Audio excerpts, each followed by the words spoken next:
So, we're back on area 52 on our Frost Night, where we're actually gonna be doing some gearing for today. I have an item level of 75, which allows me to literally queue into some heroics, but I want to actually aim for mythics for a little bit higher item level. We miss 350 PvE power. I have 339 literally, so it's just a small difference. So the fastest and the quickest way will actually be mana storms. In this case, I did actually already get some gear from the mana storms, so it should be pretty easy. I desperately need a weapon and trinkets, so hopefully we're gonna get it from the caches. So, level 56, this is the maximum I get so far during leveling, so let's jump right in. Always reapply all the buffs needed. Mana storms are actually the quickest and the fastest way to get initial gear. It doesn't matter if you're actually struggling to do them or not, this is by far the fastest. The other route you can take is by taking the callboard quests, but unfortunately, when it comes down to those, they do take quite a lot of time to finish compared to mana storms. That's something that actually bothers me, because to be honest, I would prefer to even do like open world stuff, some instances farming, things like that. It's just not efficient until you at least get to the mythic level, so mana storms are still the best way to gear up, hands down. As you can see, I finished one very quick. I have a cache that can give me endgame mana storm from level 50 to level 106. Of course it's random, but all the other ones are random as well, so it doesn't make a difference. This level, the mana storms shouldn't actually give you that much trouble. But if you're a pure DPS class, they definitely can hurt from time to time. So just be careful about that. You will be especially better if your class do possess some kind of very good AoE. To be completely honest, I personally am kinda a little bit bored already of the mana storms, because due to playing on a loon, you are kind of forced into the mana storms for the most period of your playthrough, because you have to farm the scrolls. On area 52, it's actually a little bit better because you only need it for like initial gearing, and to get actually somewhat usable items, you need to go really deep, and most of the time it's not really that worth it. I mean, you have to have a destined spec for this. Of course, if you like them, you can try it out, but I honestly prefer to stick to like more standard things in WoW. So, raiding and dungeons. Although overall I think that mana storms are very cool. Recently I've also been playing on retail for some time, and I have to say that delves over there been really well made. They do give you some very nice rewards, and there's also a system that doesn't allow you to only sit in the mana storms in the delves and farm them constantly.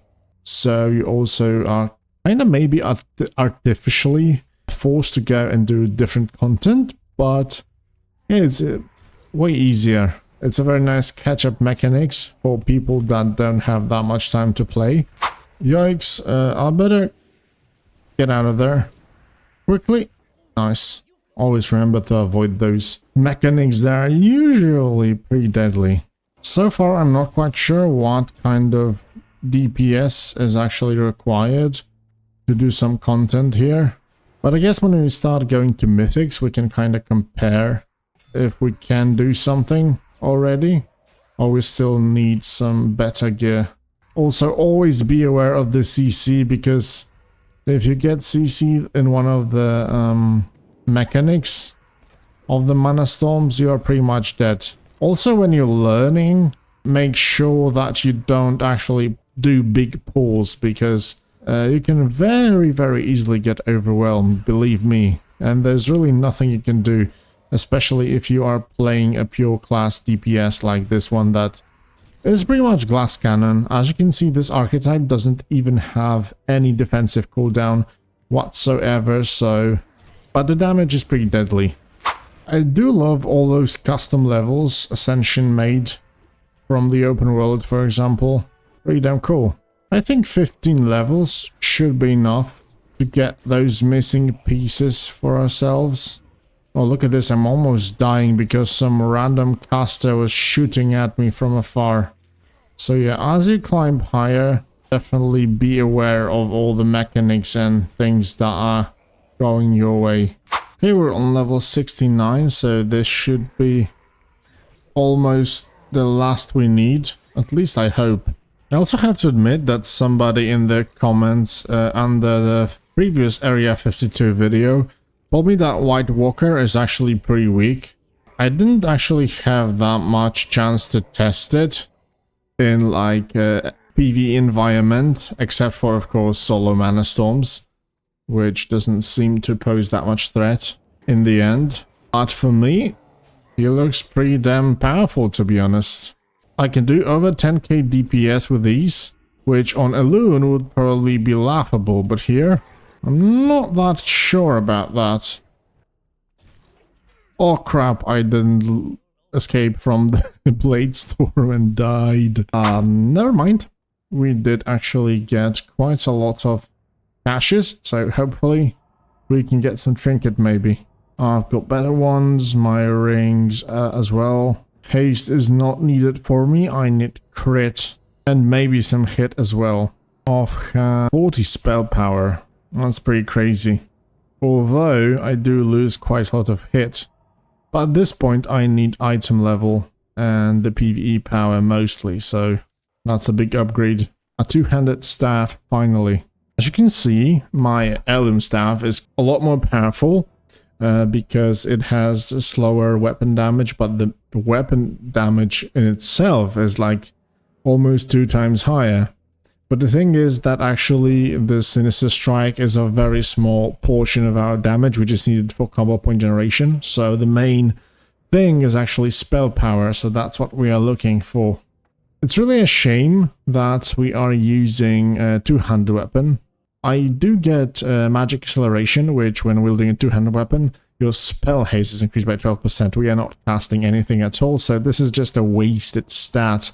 If you would have dual wielding, one-handed weapons increase spell power by 5%, so that's way more valuable. But anyways, we did get item to a very high item level thanks to that weapon, and we also have 435 PvE power, which should be sufficient enough to try out some mythics. Let's open everything else. No trinkets, unfortunately. But I did receive even more powerful stuff. Although I do lose quite a lot of hit rating. So I'm gonna stick with the one I have for the moment. And when we do get some hit rating on other things, we should be good to go then.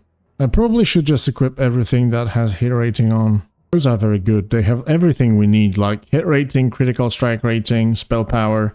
It's great. And suddenly my hit rating is not completely dog shit anymore.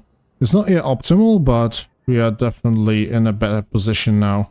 Okay, when you're going into the like heroics or mythics, always check out the PvE call board, as there should be quests like Mythic plus dungeon diving, Mythic dungeon diving, heroic dungeon diving, and those give you marks of ascension that can be useful on Area 52 for some cosmetic stuff. But also, they give you call board caches, which can contain a little bit higher level.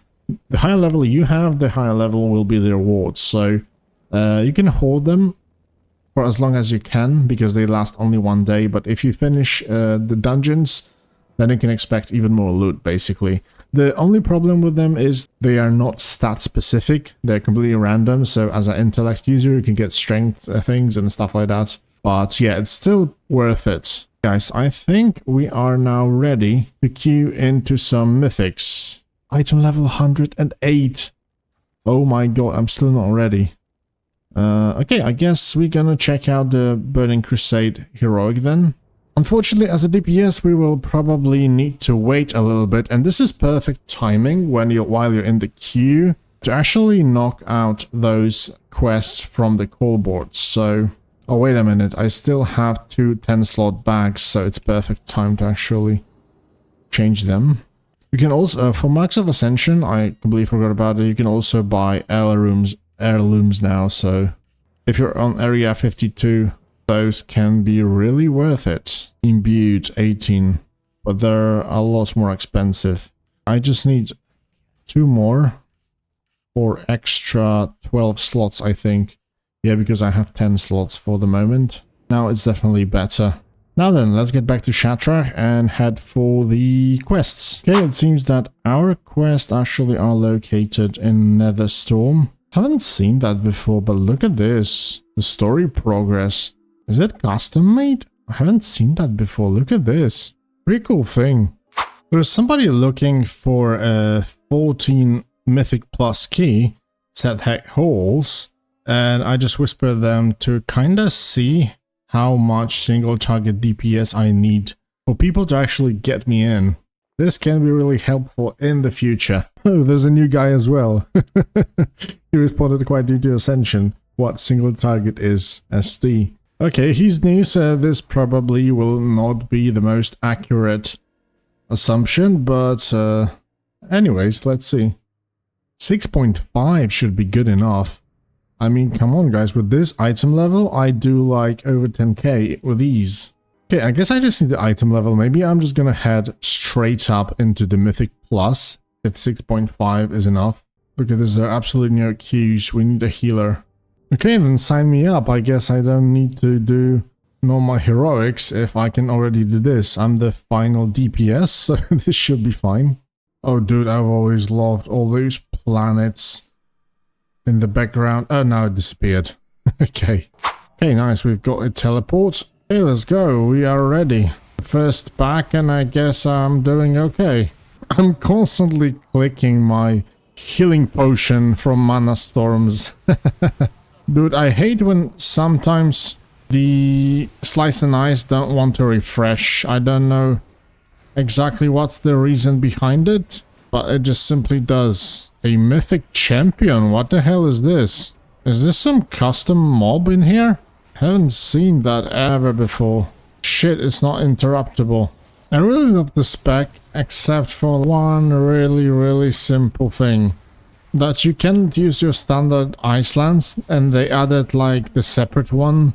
But that you actually need a proc to use it, and usually it's a little bit fucked up when lining up with your Fingers of Frost. It's not really that bad, but it's not optimal, I would say. Okay, nice. It seems that we are doing 19k DPS on single target. Although there were additional mobs around, so... Oh yeah, I sometimes just spam the Winds of Winter, but I don't have Slice and Ice up and I cannot do anything about it. And also it seems that we've got Maelstrom Weapon and Frostbolt. Frostbolting off of it. Although it seems to only be upkeeping the damage increase rather than doing anything in particular. Oh my god, I reflected a deep freeze right into myself. That was pretty funny. Mythic champion once more. He's doing those freaking torrents constantly. We have to avoid some shit. And it's pretty insane. Oh my god, I just died. I just want to say that the Frostwalker is actually pretty damn good. And I do quite a lot of DPS with shitty gear, as we were supposed to be climbing through Heroics, Mythics, and up to Mythic Plus. And it seems we jumped straight up into plus 14, and we are rocking the DPS. Look at this total. I've got 28,000. This is overall data. Okay, I was looking wrongly. Never mind. So, the overall data seems that I'm second in DPS, so not so bad. So on Ascension, you need to kill those champions to actually complete it or something like that. So it seems. Defeat champions 2 out of 2. Now I see it. We've got 71%. And we only have final boss. Man, I freaking love the Frostwalker. You kinda need to get used to playing it, as it's not really that straightforward. You press like 2 or 3 buttons. But yeah, overall I love it. And I'm really glad that I have chosen it. Oh my god, give me Frozen Orb. On this big AoE packs. Shit. Got smacked by some random damage, but the pumpage was worth it. 33k. Holy crap, please no. What the fuck? I pulled the initial pack. Oh shit, those guy fear as well. And it's fucking annoying.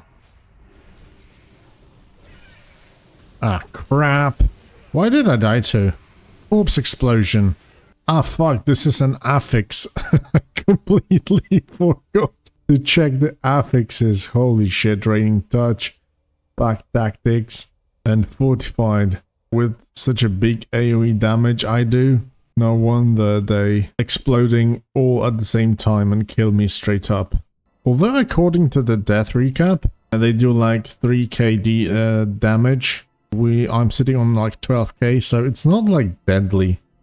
I had to be low health. So it seems, guys, that if you are doing around 10k overall deeps, so this means both AoE and single target, you should be fine to start doing some like 10 Mythic 10s. Holy fuck. Oh, come on. No, I had the dots and 2 corpse explosion, of course. I wonder if I actually have resurrection. This is an archetype, so maybe. Yeah, I do have one. It's a very good overall spell after all. Oh my god, this room in Mana Storms was a little bit fucked up. I hated it, literally. Okay, I did manage to interrupt the fear. Corpse explosion, quick healing. Maybe you can still 2-chest it. We've got 3 minutes. If you're new to Mythic Plus Keystones, you've got here marked how many chests you will get after completing it. Okay, we got 2 minutes to kill the last boss, and this guy is actually a little bit fucked up. Run! Bang, somebody didn't hide. I still wonder that they lived through it. 1 minute 15 seconds, come on guys. We have to do this. They didn't even hide. It doesn't matter because he's immune during this, so interrupt this shit. Oh, why me? Come on. I'm pumping the damage. Yes, we manage. 50 seconds left. Nice. We chested primal nether. Let's go. Caster DPS. 137 item level. That's quite a lot of improvement. So guys, yeah. Level 10 mythics. You can already start doing them. If you manage to pull like, I think 7k.